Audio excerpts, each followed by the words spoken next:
So we have a new poll that just came out on the media, and this is some stunning stuff here. The United States ranks dead last in media trust at just 29% among 92,000 news consumers surveyed in 46 different countries. That's incredible, guys. So let me give you some more of the numbers. We can go on all day here. I'm not going to give you everything, but you have. The United States is at 29%, the lowest. The highest is Finland, 65%. Portugal's up there as well, 61%. I believe they're the only other one in the 60s. Brazil, 54%. Canada, 45%. Even the UK is 36%. India, 38%. Sort of getting lower by our territory. Greece is 32%. Mexico is 37%.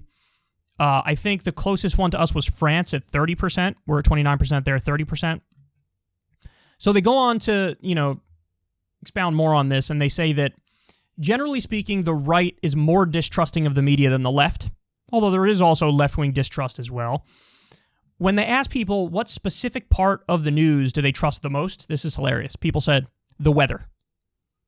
That's like the only news that people find trustworthy is like weather news. And that's 62% believe that. So the biggest problem is that people feel, and this is across demographic groups, whether it's people on the right, who are overwhelmingly, by the way, more white and male, they feel like they're condescended to and talked down to. But then you also have minority groups, women, people of color. They also say that we're not represented and we feel talked down to as well. So there's this condescension problem, this problem where the media is viewed as insular and elitist. And you want to know why it's viewed that way? Because the media is insular and elitist. That's why it's viewed that way. How many people in mainstream media talk like I do? Now, I don't mean like slight New York accent. No, I mean like how many people just talk like a regular person? Talk like somebody you could be shooting the shit with at a bar. How many? Are there any? So, I know this sounds silly, right? But this is what people feel. There's an insularity problem. There's an elitism problem. People don't feel like they're being represented by any of the viewpoints or any of the talking heads. And that's understandable. So, as a result of this, a lot of people are now avoiding news altogether. They're just done with news. And naturally, big media is trusted the least, and some local media is trusted more.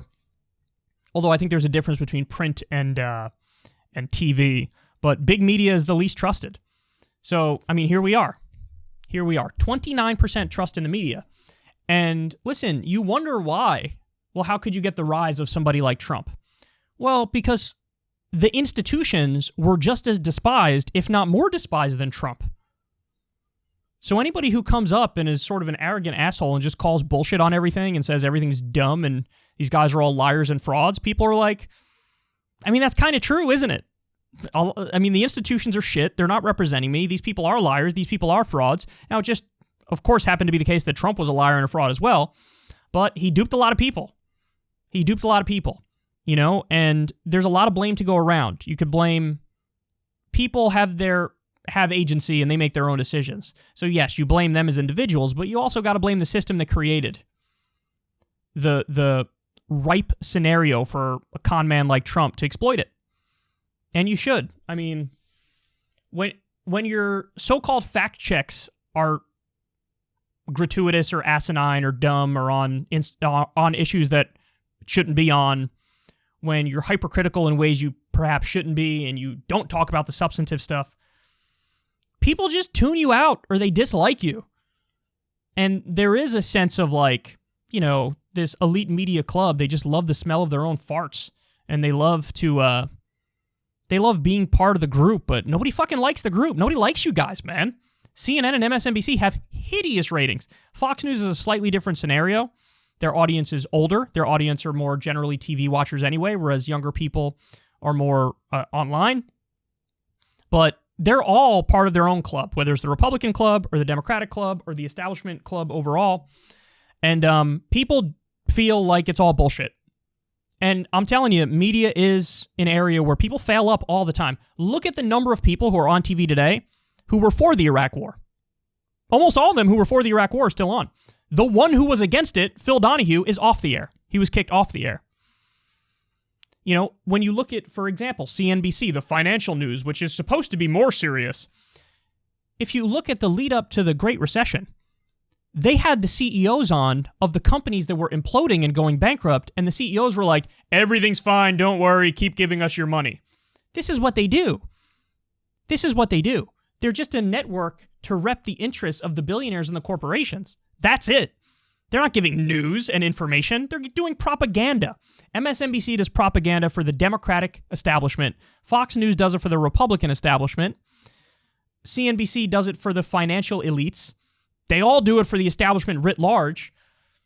Of course people don't fucking like it. Of course they don't like it. I'm surprised it's as high as 29%. Who the fuck are the 29% who like it?